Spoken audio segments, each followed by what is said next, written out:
Simon. Can we move on to North Korea? Sure.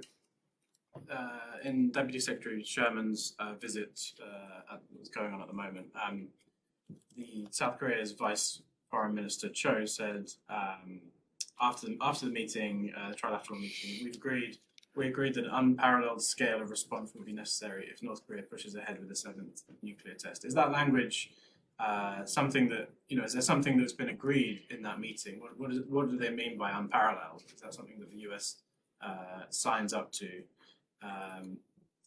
And separately, do you have any hope of getting China or Russia to sign up for new UN sanctions on North Korea?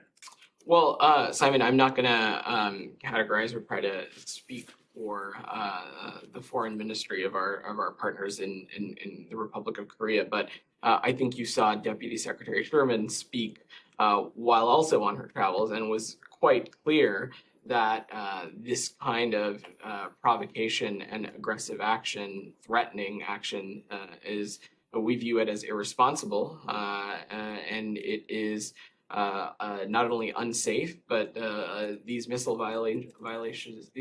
launches violate multiple UN Security Council resolutions. And so we will continue to do what we have been. We're going to consult with our allies and partners. As you know, Deputy Secretary Thurman is in the region. And as it relates to other permanent members of the Security Council, it is, of course, our hope that they will join us in holding the DPRK accountable. But even as recently as earlier this month, we did not see that from the PRC in Russia. And instead, we saw parroting of disinformation that the U.S. provocations was somehow behind these launches, which is just absolutely not true. You just talked about missile launches, but you've also been warning of the nuclear test, specifically on the question of if the North Koreans conduct that test and what the consequences would be.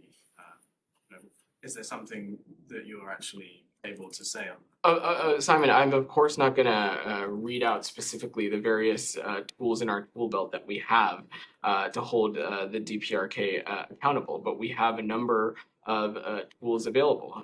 Earlier this month, and I would say we have tools available across the interagency, not just within this department. Earlier this month, you saw our colleagues at the Pentagon take part in joint military exercises with both bilaterally and trilaterally in response to some of these launches that we've seen. And so also, I believe earlier this month, we designated additional individuals and entities in response to the irresponsible activities that we're seeing from the DPRK. So this is all to say we continue to have tools at our disposal to hold the DPRK accountable. But broadly speaking, a 7th nuclear test, should it happen, would constitute a grave escalatory action and seriously threaten regional stability, international stability, security in the region, and it would also undermine the global non-proliferation regime and efforts that are being undertaken. So we are going to continue to collaborate closely with our allies and partners, but I don't have a litany line item list for you of potential actions that we could take.